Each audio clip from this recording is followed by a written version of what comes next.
The San Antonio Spurs have two options this summer. Do they want to really commit to their youth, or do they want to try and run it back and bring back some of their vets for another couple of years?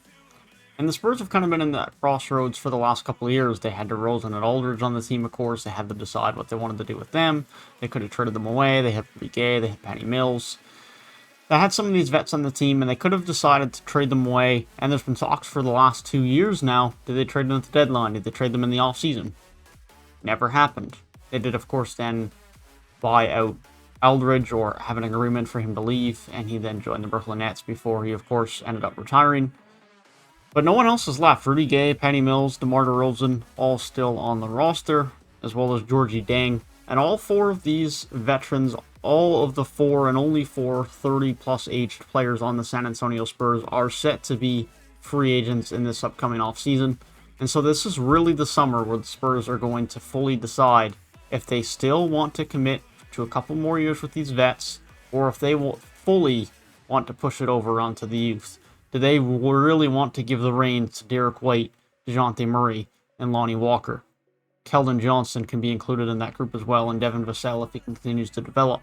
Do they want to pass it off fully to that group, or do they still want to try and retain some veterans and have a bit of veteran leadership and presence in a locker room that is still most likely going to have Greg Popovich on it moving into the start of next season? I'm going to be discussing both of these options within this video, and then giving my thoughts on what I think they should do moving forward throughout this offseason. And so let's just get right into it.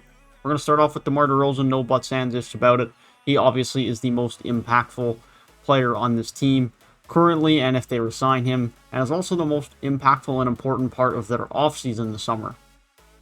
His signing or departure is really going to indicate what direction they want to go with this team, or what direction they're forced to go if they do want to retain him and they are unable to due to him joining the Lakers or any other team that he would just rather join other than San Antonio.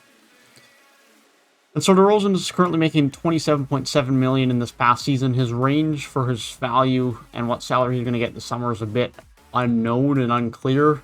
One of the more unclear free agents as far as value goes in the league right now. But he's going to get most likely north of $20 million at the bare minimum.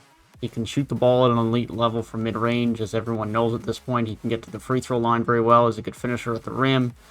Still not a great defender, still not a very good three-point shooter.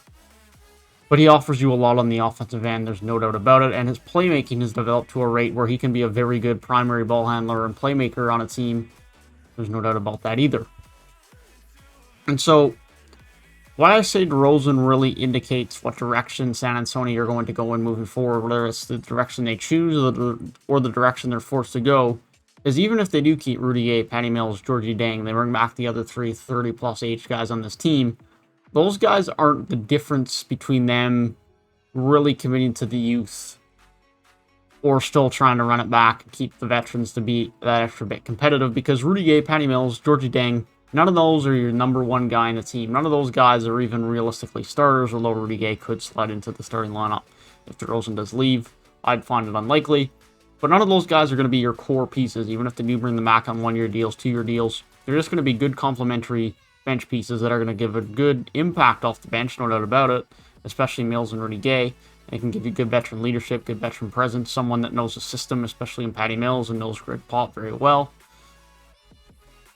But with that being said, they're not impacting the team in such a significant way that it's really going to alter the direction and the philosophy of the team of whether they can completely hand it off to the young guys or they run with the old guys, because Patty Mills, Rudy Gay, they're not your primary guys on offense. They're not going to be your go-to guy, even though Patty Mills is a point guard, but he's not going to be your go-to guy, right? He's not going to be your starter. Whereas DeMar Derozan, if he is on the team, he is your go-to guy. He is your number one scorer. He is your number one playmaker. He is your guy that you're centering your team around.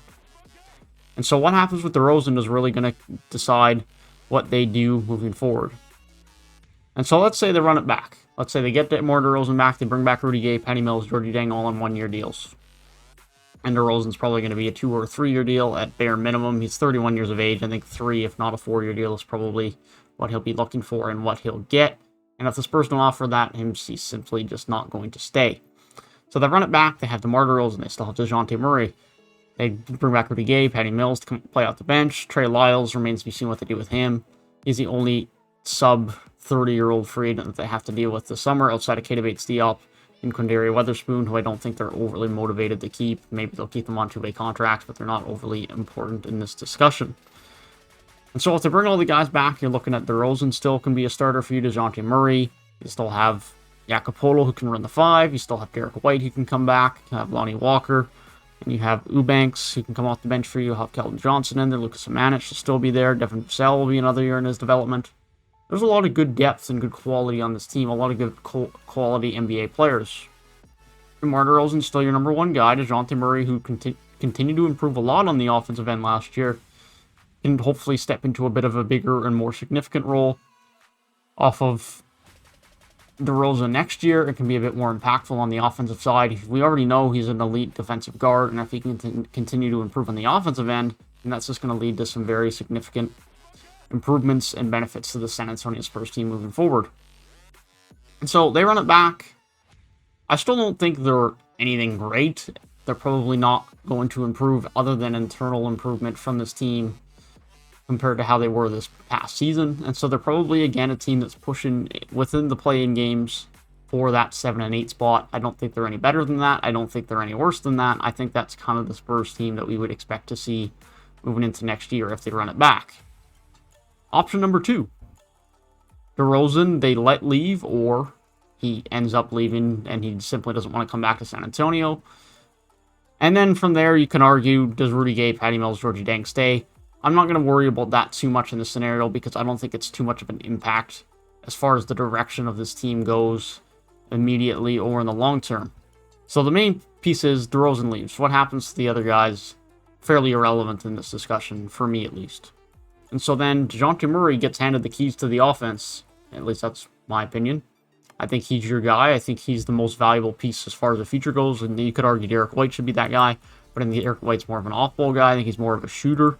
I don't think he's going to be your on-ball creator. Your guy is getting to the rim as much as DeJounte Murray is. Derek White's an elite three-point shooter. Or at least he was. And last year he struggled a bit more. But I think he's more of a three-point shooter. Someone who can definitely give you some scoring options. But I don't think he should be a point guard for you. I think he's definitely more of a secondary guy. He's a fairly good scorer and defender, but I think DeJounte Murray is going to be your on-ball guy. He's developed a fairly good mid-range game that definitely improved a lot last year. His defense is still very good. His playmaking definitely improved last year as well, getting over 5 and nearly at 5.5 assists per game last year, and that's with DeMar DeRozan still being the primary ball handler. And so I think you would definitely see the keys be handed over to DeJounte Murray. Derek White would be a lot more involved. I think Lonnie Walker has a lot of potential to be a dominant on-ball guy as well, especially in the fast break, slashing, getting to the rim. His three-point shooting has definitely improved since his rookie year as well, which you hopefully can continue to see improvement from that. But I think his ability to use his dribble, his speed, his athleticism, and get to the rim is going to be very valuable for them, even more so if DeRozan leaves as well. And then Keldon Johnson is another key piece, which you just saw had been absolutely brilliantly last year for the San Antonio Spurs.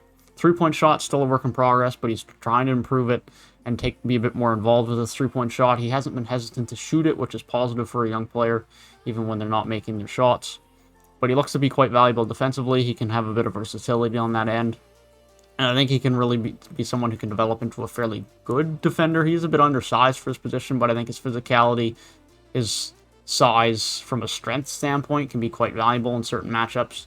And so I think he can probably develop into a fairly good defensive player as well for them out on the wing. And then they have some good other pieces to build around as well. Devin Vassell, of course, is going to be entering year 2, and hopefully they can continue to get some more development out of him. He looks to be someone that can be a fairly good shooter as well, and shooters are always going to be valuable in this league. And then you still have Jacopo, who can earn your center spot. You have Lucas Manich and Drew Eubanks, who are 2 young bigs as well that you can continue to build with. They have some good pieces here, for sure. Now, this team, without DeMar DeRozan, I don't think year 1 is a team that's competing for the play-in games. But I think the ideal scenario for the San Antonio Spurs this summer, they get a sign and trade with DeMar DeRozan, probably to the Lakers. They get some value back, whether that's Kuzma, KCP, THT, although that's probably not likely. I don't think the Lakers are trading him, or whoever the Lakers pick with the 22nd overall pick. Something like that. Again, don't think that's necessarily likely, but some type of sign and trade, you get some type of value back. You can add to this team a little bit, specifically someone like Kuzma, who is obviously not super young, as he was older when he came to the league, but still has a bit of upside, someone who can be a pretty good primary scorer for someone. And so I think that the Spurs, if they can get some value back for DeRozan, they have some good pieces here, and I think it's time that they handed it over to the young guys. I think it's been time for a couple of years now. I've advocated for this in the past, and I think it's time. I think they have some good pieces here. I think if they really let DeJounte Murray be the primary guy, let Derek White have his touches a little bit more, let Lonnie Walker really have his presence felt. And when there was some injuries on the team last year and Lonnie Walker had to have more of a role, he looked quite impactful on the defensive and offensive end. I think his ability to slash, get to the rim, finish, be a good defender is going to be very valuable. Keldon Johnson had some good moments. There's a lot to like on the San Antonio Spurs team. I think they have a lot of good pieces. I think it's time, whether they want to keep DeRozan or not this summer, I think it's time to let him go. Ideally via sign and trade, but just time to pass it over to the next era of San Antonio Spurs basketball.